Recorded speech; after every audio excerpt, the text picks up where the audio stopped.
এই চেয়ারের মধ্যে বৈশা বক্তা সাহেব বয়ান করতে লাগলো। চ্যানেল 24 আজকে আসার সময় দেখলাম ওই বক্তা বয়ান করা অবস্থায় উনি মারা গেল, ব্রেইন স্ট্রোক করলো বয়ান করা অবস্থায়। ওনার মাথাটাই টেবিলের মধ্যে ঝুঁকে পড়লো। মানুষ মনে করলো মনে হয় এটার মধ্যে কারেন্টের শর্ট করছে। মূলত কারেন্টের শর্ট না, ব্রেইন স্ট্রোক করে উনি আলেম, উনি বক্তা পড়ে গেল টেবিলে। ধরাধরি করে নিয়ে গেল গাইবান্ধা গোবিন্দগঞ্জের মহিমাগঞ্জের ঘটনা। বিদায় নিয়ে চলে গেল। আজকে সারা সোশ্যাল মিডিয়ার মধ্যে ওনার জন্য দোয়া, কালকেও পাবেন আপনারা ওনার জন্য দোয়া। উনি বিদায় নিয়ে চলে গেলেন। হুজুর ভালো মানুষ ছিলেন, আমাদের মুক্তবের মধ্যে পড়াইছেন, হুজুরের জন্য মানুষ দোয়া করে রে বাবা।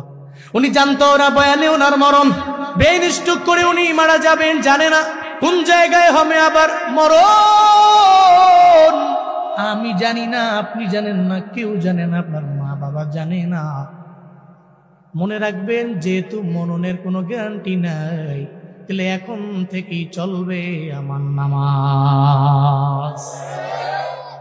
আমি তো মুমিন, আমার পরিচয় হলো 1 নম্বরে নামাজ।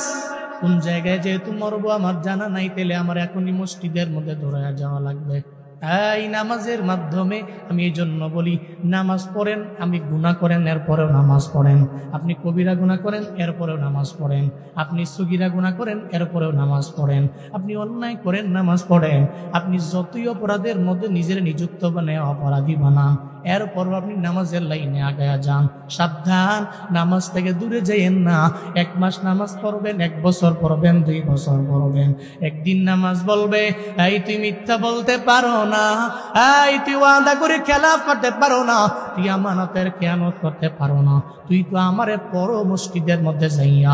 দেখবেন 1 বছর নামাজ পড়লেন, আবার গুনাহ করলেন, হঠাৎ করে একদিন নামাজ আপনার কানের মধ্যে ধইরা বলবে তুই নামাজ পড়া নিজের মুসল্লি বানাইয়া জীবনেও অন্যের হক তুই মারতে পারো না, তুই দুর্নীতি করতে পারো না, তুই অন্যায় লাইনে আগায়া যাইতে পারো না।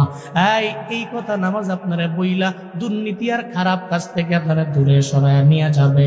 কারণ নামাজ কোনোভাবেই কোনো বান্দারে খারাপের দিকে নেয় না, বরং মুনকার এবং ফাহশা কাজ থেকে দূরে সরায় নেয়।